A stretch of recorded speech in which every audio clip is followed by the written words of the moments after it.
নিবনুৱা সংস্থাপনৰ চৰকাৰৰ প্ৰতিশ্ৰুতি 1 লাখ নিযুক্তি লৈ কিমান বাকী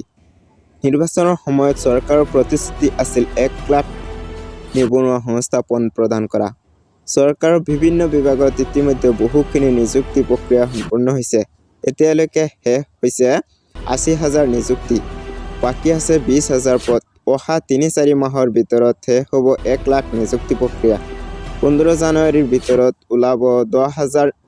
পদৰ বিজ্ঞাপন আৰু 10,000 পদৰ সৃষ্টিৰ বাবে আজি হ'ব বৈঠক এই ঘোষণা মুখ্যমন্ত্ৰী হিমন্ত বিশ্ব শৰ্মাৰ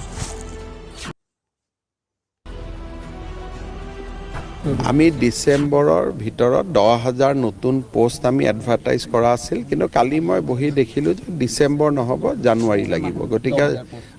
আমাৰ 1 লাখ পাবৰ কাৰণে আমাক আৰু 20,000 পোষ্ট লাগে আৰু এই 10,000 পোষ্ট আমি 15 জানুৱাৰী 20 জানুৱাৰীৰ ভিতৰত আমি উলিয়াই দিম দিলে আৰু 10,000 পোষ্ট থাকি যাব সেই 10,000 পোষ্টৰ কাৰণে আজি আকৌ বেলেগকৈ মিটিং পাতিছোঁ ফৰেষ্ট বেটেলিয়ন খোলা কিবা খোলা গতিকে মোৰ লক্ষ্য হ'ল যে যাতে অহা 3-4 মাহত সম্পূৰ্ণ 1 লাখটো হৈ যায়